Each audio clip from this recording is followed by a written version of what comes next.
Olá pessoal, sejam bem-vindos a mais um vídeo, pessoal. Desta vez, pessoal, é hoje que a gente vai terminar esta matéria dos transportes dos animais, não é? E desta vez, pessoal, a gente vai dar os vasos sanguíneos, ok? Rapidamente. Isto é matéria de nono ano.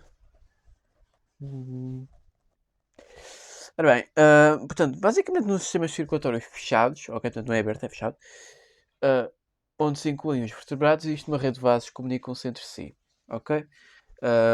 Pronto, e distinguem-se no seu diâmetro, como é óbvio. Então, primeiro temos as artérias, que são os vasos que levam o sangue ao coração, a mais propriamente dos ventrículos para todos os órgãos, ok? Ramificando em vasos cada vez mais estreitos, neste caso as arteríolas, que terminam em vasos de menor diâmetro, os capilares, ok? Falando dos capilares agora, portanto o segundo vaso sanguíneo, temos, obviamente, são de menor calibre, não é? E neles ocorre trocas de diferentes substâncias. Estamos a falar de nutrientes, gases e produtos de excreção entre o sangue e as células dos tecidos ou os alvéolos pulmonares, ok? E por último temos as veias que trazem o sangue de volta ao coração, ou seja, as aurículas, no regresso do sangue, ou seja, no regresso do sangue ao coração. E neste caso os capilares reúnem-se em vasos de calibre sucessivamente maior às vénulas que confluem nas veias. Ok? Pronto. Depois isto é aí a constituição dos diferentes vasos sanguíneos, mas isso, pá, basicamente, opa, isto aqui não é preciso vocês saberem muito.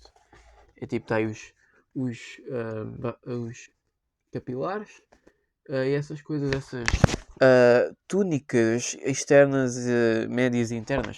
Se quiserem saber é melhor, mas eu acho que não. Não é preciso saber. Depois estão ali as vénulas e as arteríolas que conectam-se com os capilares sanguíneos e pronto. É isso. Já agora, tanto as artérias como as veias são formadas pelas mesmas três camadas de tecidos. Portanto, estamos a falar das túnicas externas, túnicas médias e túnicas internas. Estas túnicas apresentam espessuras diferentes de acordo com o tipo de vaso e a sua função. Ok? Pronto.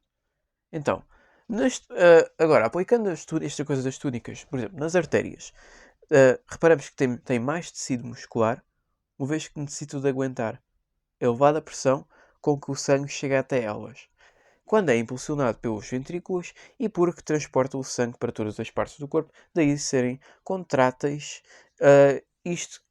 isto é, dilatam e contraem, ok? Portanto, as artérias dilatam e contraem com estas túnicas, ok? Pronto, já que tem mais tecido muscular, ok? Pronto. Depois as veias, por terem menos tecido muscular, são mais flácidas, têm maior diâmetro e possuem válvulas que possibilitam o regresso do sangue ao coração. Devido às suas primeiras características, a maior parte do sangue do corpo está contido nas veias, ok? Porque é que o sangue está contido nas veias? Está mais contido nas veias porque tem um maior diâmetro. Se as veias têm um maior diâmetro, logo há mais espaço para o sangue entrar, ok? Pronto. E simplesmente tem menos tecido muscular. Se tem menos músculo muscular, não tem mais espaço. É mais tipo oco, entre aspas, pronto, do que as artérias, ok? E depois temos os capilares, que além de serem os vasos com menor diâmetro, são formados por uma única camada de células endoteliais, ok? Pronto.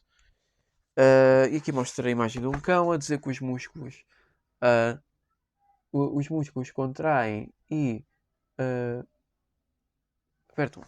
apertam a veia, certo? Sim.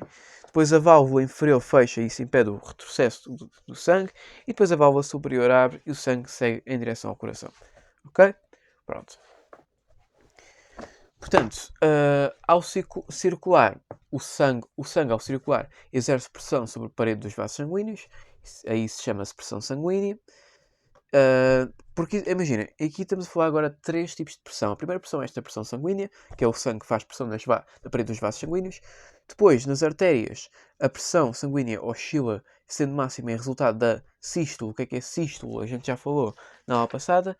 Sístole era, que eu também tenho que ver, porque eu já não me lembro muito bem. Sístole é quando as cavidades cardíacas contraem e diástole é quando relaxam. Portanto, quando ocorre uma sístole ventricular e da resistência oferecida pelas artérias e artíolas, a isso chama-se uma pressão sistólica, ok? E passando a mínima quando ocorre a diástole do coração, isso é a terceira tipo de pressão, é a pressão diastólica. Claro que se há uma pressão sistólica para o sístolo, claro que há uma pressão diastólica para a diástole, ok? Pronto, portanto, pressão sanguínea, pressão sistólica e pressão diastólica, ok? Pronto. A pressão sanguínea vai diminuindo, certo? Das artérias para as arteríolas e para os capilares,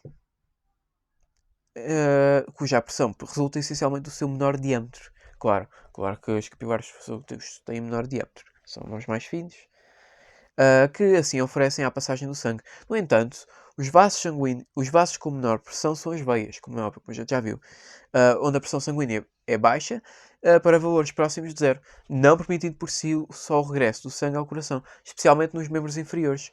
No caso do ser humano, em que o percurso do sangue tem que contrariar a força da gravidade. O principal impulso é dado pela contração dos músculos esqueléticos que rodeiam as veias e que, ao contraírem, as comprimem, movendo assim o sangue. Ok? Pronto, aqui a gente tem a imagem de como é que é a pressão diastólica e a pressão sistólica, ok? Só para vocês saberem. Portanto, está aqui, portanto a sistólica está em cima e a diastólica está em baixo. E este gráfico em baixo representa a velocidade em centímetros por segundo disso acontecer, não é? Pronto. E pronto, e aqui aparece as conexões com, dos vasos com os tipos de pressão. Neste caso, temos, por exemplo, as artérias aí a terem uma maior pressão, seja sistólica, seja diástola. Depois chega aí, depois, à medida que vai chegando para as arteríolas e depois para as capilares, a pressão vai diminuindo. Vai diminuindo bastante até depois nas vénulas, nas veias e nas veias cavas em si, ser completamente nula a pressão, ok?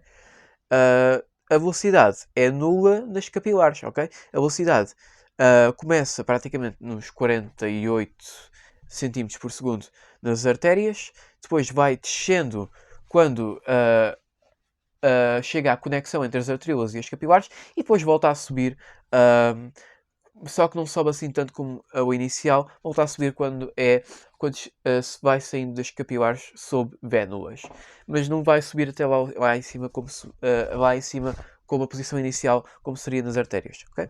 Pronto. Outros mecanismos que auxiliam o regresso do sangue ao coração são a existência de válvulas em todas as veias, que impedem o retrocesso do sangue, a diminuição da pressão da caixa torácica resultante dos movimentos respiratórios durante a inspiração e depois a diminuição da pressão das aurículas durante a diástole, ok?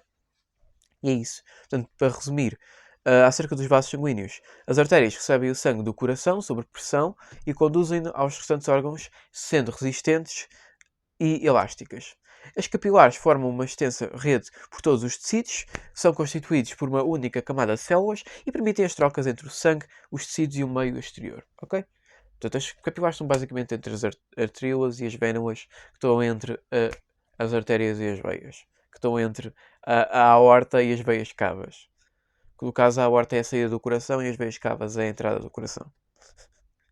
E depois, por último, temos as veias, né, que conduzem o sangue em direção ao coração. São menos elásticas do que as artérias, claro. Possuem válvulas que impedem o retrocesso do sangue. E pronto, não diz aqui, mas tem menos pressão que as artérias. Okay? Pronto. Agora vamos passar aqui para a última matéria desta unidade, que é os fluidos circulantes em mamíferos. Ok? Ou seja, o sangue e o linfa. Como a gente viu, o sangue era do circuito fechado e o linfa era do circuito aberto. Pronto. Enfim, nos vertebrados, aqui a gente não vai falar de invertebrados, pelo que eu estou a ver. Pronto. Esta matéria parece complicada. Ok. Nos vertebrados, o sangue é maioritariamente constituído por uma solução aquosa, o plasma. O plasma, quanto é? 55%. Ok? Pronto. E por células sanguíneas em suspensão, que isso já é 45%. Os diferentes tipos de células, temos, no caso, eritrócitos, leucócitos, ou seja, glóbulos brancos, glóbulos vermelhos, e fragmentos celulares, ou seja, plaquetas, têm funções específicas. Claro, o plasma é prender-se essencialmente com o transporte de substâncias das células e para as células, e este fluido é composto principalmente por água, encontrando-se na sua própria solução nutrientes, produz dispersão, hormonas, iões e proteínas plasmáticas.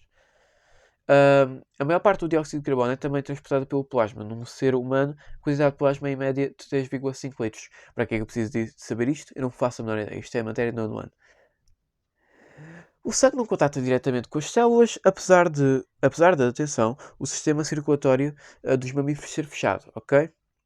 O sangue não contacta diretamente com as células, mesmo sendo fechado, ok? Pronto. Uma parte considerável de água e solutos do plasma consegue atravessar as finas paredes dos capilares, formando assim um fluido intersticial. Ou então podem dizer o líquido intersticial, mas digam fluido intersticial porque é mais fancy, percebe? Este processo facilita a chegada dos nutrientes às células e a remoção dos produtos de excreção celular. Ok? A membrana dos capilares não permite a passagem da maioria das proteínas plasmáticas, claro, que ficam retidas na corrente sanguínea. Ok? Pronto. Aqui temos uma imagem que mostra os fluidos intersticiais e os fluidos intracelulares, ok? Acompanhadamente com esse plasma, que é, pronto, esse líquido que está aí dentro dos vasos, não é? Pronto. Enfim, só para vocês saberem, isto não é preciso saber, mas só como uma curiosidade, o fluido que temos em mais quantidade é o fluido intracelular com 28 litros, depois temos o fluido intersticial com 10,5 litros e depois temos o plasma com 3,5 litros, ok? A saída do plasma do sangue dos capilares arteriais para os tecidos adjacentes e o seu regresso aos capilares venosos é condicionada por um balanço de forças contrárias, ok?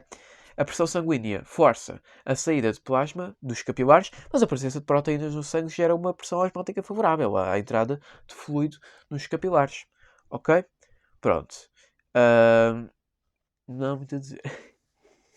Parte deste fluido intersticial não regressa aos capilares sanguíneos, existindo um outro sistema, sendo o sistema linfático. Eu não quero dar isto. Que transporta o excedente de volta para o sistema circulatório. Assim, uma parte do líquido intersticial é drenado para uma rede de vasos de pequeno diâmetro.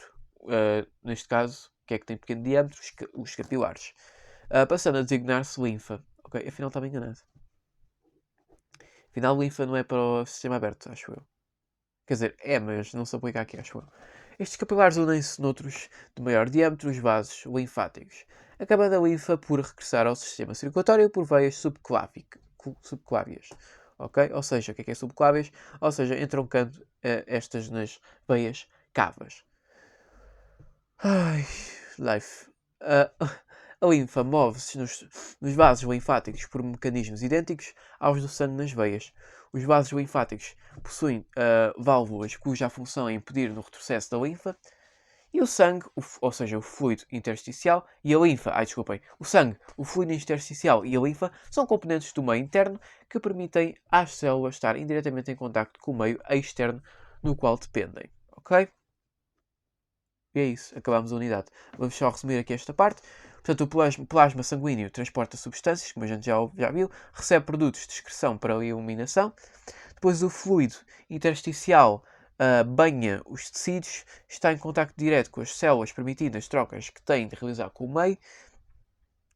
E depois é renovado, o fluido intersticial é renovado continuamente pelas trocas que efetua com os capilares, que são condicionados pela pressão sanguínea e pelas diferenças da pressão osmótica.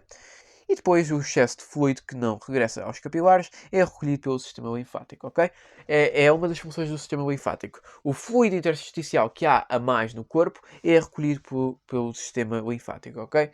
Não é usado, neste caso, como um fluido circulante para banhar os tecidos, se houver demasiado, ok? E depois o meio interno é constituído por sangue, como a gente sabe, sendo que o fluido intersticial e linfa, ok? São os dois componentes deste meio interno. É vital para todas as células, pois dependem destes fluidos para realizar as trocas necessárias com o meio externo, claro. Como, por exemplo, o dióxido de carbono, o oxigênio, para vocês sabem. É por isso que essa importância é a razão do porquê que a gente está a dar isto, ok? Pronto, é isso, acabámos a unidade. Espero que vocês tenham percebido. Oh my god. E eu irá ficar por aqui e eu vejo-vos no próximo vídeo que eu já vou dar aí a obtenção de energia, ok? Peace! Vejo-vos daqui a bocadinho. Pronto, espero que vocês tenham percebido. Peace.